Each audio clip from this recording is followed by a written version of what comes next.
everybody, it's Jaywitz here with another episode of Underrated Nintendo Games, where I take a look at titles that I feel are overlooked or lesser known, but still worth checking out.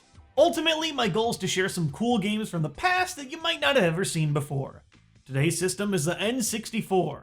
With a smaller library than most systems at just a couple hundred games, it was a bit harder to find games that I felt were underplayed or undiscovered, but in the end, I think we've got a pretty fun mix. As usual, I tried to pick as many games as I could that were exclusive to the system itself without releasing on other platforms. Games that did see release on multiple platforms, including the N64, like these, still get an honorable mention from me as ones that I feel that are awesome but sometimes overlooked. Let's start the official list though with Blast Corps. Outside of first-party titles, Rare absolutely carried the N64. When most think of Rare in this era, they think Banjo-Kazooie, Conker, GoldenEye, maybe even stuff like Jet Force Gemini. But I don't often hear about one of their original N64 games in Blast Corps. It was developed a lot earlier in the system's lifespan, but it's still really good in my opinion.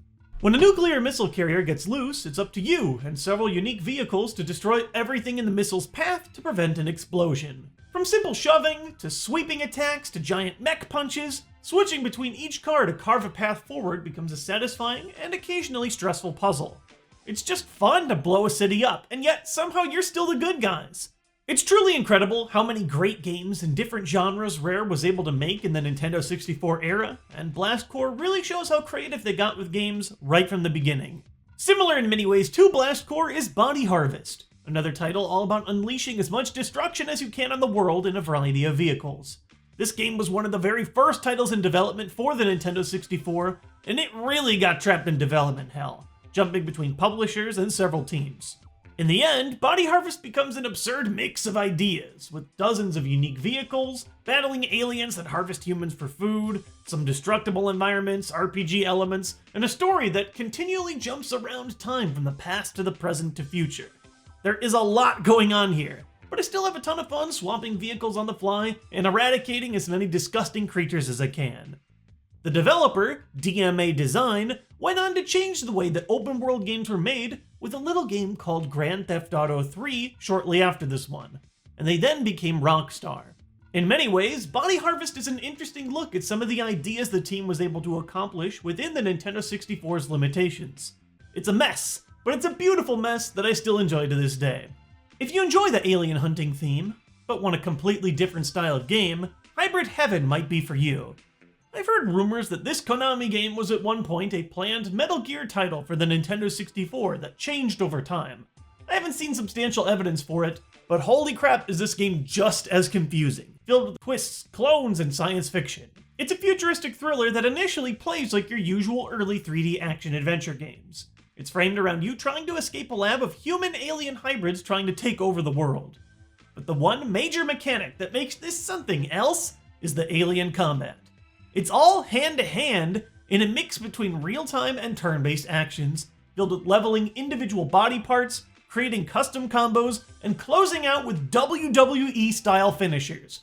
I'm not kidding. This game is basically about suplexing aliens completely non-ironically. Oh my god. Astonished by witness! He is broken in half! It's one of very few games in the N64 library to have a darker tone and this many RPG elements, and it's definitely one of the most unique experiences I've had on the console. If you're looking for something else from the DMA Design team, you can go in the opposite direction of Body Harvest and try Space Station Silicon Valley. It's a terrible title, but an awesome game. You control Evo, a robot that gets destroyed early in the title, with little more than a crawling microchip to serve as your body. Thankfully, you're surrounded by robotic animals, which you can hack into to change form and solve puzzles. The game gives off more of a Banjo-Kazooie feel, with lots of form changes and light 3D platforming. Harnessing the unique powers of each animal in order to take advantage of the environments and food chain is wild, and it captures that same fun of Body Harvest when it comes to constantly changing your mode of transportation. This game got completely overshadowed by Ocarina of Time, which released right in the same time frame, but it's a great source of color and charm in the Nintendo 64 that you might have missed out on. Another overlooked title full of color is Mystical Ninja starring Goemon. This game is absurd, but it offers a ton. It has the expandable inventory and adventure of a Zelda game, but with 3D platforming and challenges similar to Mario 64. You control a team of 4 characters, including a thief, a fat pervert, a robot, and a mermaid. Well, she's a mermaid in the water, I don't know. This game is insanely Japanese, leading to a lot of Eastern humor that is sometimes hilarious and sometimes completely lost in translation to shoddy localization. But ultimately, this game is a great 3D adventure, full of variety, memorable areas and characters, fourth wall breaking, and the best boss fight gimmick ever. First-person battles inside of a giant mech. What more could you ask for? How about adding co-op, and maybe finding a way to fix that terrible early 3D platformer camera? And boom, all of a sudden, that's where you get the sequel, Goemon's Great Adventure for the Nintendo 64. Instead of a more open 3D adventure, Great Adventure condenses gameplay into a more Castlevania-style 2D game. I find this game to be a lot more difficult than the other one, but what goes better with difficulty than a friend to yell at and blame? With cleaner visuals and design, and a smart hub world for purchasing upgrades, Great Adventure makes an awesome complement to that first N64 Goemon title. Oh yeah, and of course, the mechs are in this one too. 2 mechs with baton passing between them. It's amazing. Speaking of 2D platformers is Mischiefmakers, one of my favorites from the classic developer Treasure. In this game, you control the robot Marina as she adventures to save her creator. The game is based around the Shake system, which allows you to grab and interact with objects around the environment, both to repurpose as weapons and solve puzzles. Unlike other Treasure titles, this one's a little less run and gun, and focuses more on exploration and completion. It's sleek, it's fun, it's anime as heck, and its visuals have aged a lot better than most polygonal titles of its era. It also has one of the most ridiculous but memorable soundbites from a game character ever. Shake it out, Marina. Shake, shake. And closing my look at N64 platformers is Chameleon Twist 1 and 2. The Chameleon Twist games are both incredibly short, containing only 6 major levels and around 2 to 3 hours of gameplay each. But length aside, I really love what both of these titles accomplish. The main mechanic is using your Yoshi-like tongue to grab enemies, latch onto surfaces, and swing in a Spider-Man-like fashion throughout the world. You have complete freedom in how you position your tongue attacks, making for some fast-paced and interesting decisions as you rocket through each level and boss. The sequel also added a handful of fun new tricks, like latching onto any surface, gliding, and vertical rotation as well. The levels are a quick barrage of challenges that actually reminds me more of the Super Nintendo era, and I really enjoy it. Chameleon Twist uses the newfound popularity of the analog stick in gaming well, and it never overstays its welcome. There are a lot of crazy racing titles on the Nintendo 64. Mario Kart, Diddy Kong Racing, Snowboard Kids, Lego Racers, F-Zero. They're all great, but there's one racing story that often goes unsung on this console. Bitola Adventure Racing. This looks like a bargain bin game, but I am not kidding, it's actually pretty amazing. Every car is a Volkswagen New Beetle, but in the end it doesn't really matter because the gameplay is great. While this EA product does have a fun battle mode, my favorite part is the way that they tackle the courses. While you can blast through huge courses like a traditional racer, there's also incentive to blast through the environments as well, with your comically powerful bugs, unlocking point crates, shortcuts, and secrets along the way. The driving is tight compared to other racers at its time, and the tracks are just great. Ludicrous theming aside, this is one of the best racers on the N64.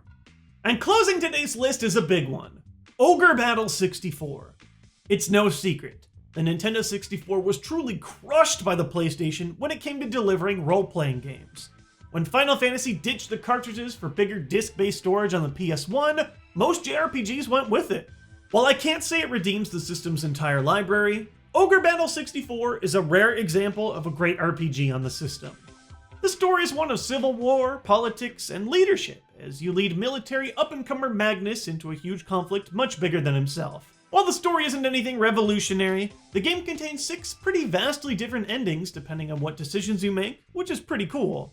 The real star of this game, though, is the gameplay, which is a crazy merger of real-time strategy and tactics. You form a huge army and then place individual members into 5-character units on a grid, and then you run semi-automatic combat when 2 opposing forces meet on the moving battlefield. Customizing your squad and developing these units is the best part, and the fights themselves look fantastic in motion. The game's decision to keep sprite-based art helped it age really well, keeping it one of my favorite Nintendo 64 titles to revisit after all these years. While it is a little bit on the easy side, I do think Nintendo fans of other tactics titles, such as Fire Emblem, would have a blast with this one too. And that's all I got! Thank you guys for watching today's video. Feel free to share your favorite underrated games or the next console that you'd like me to cover in the comment section below.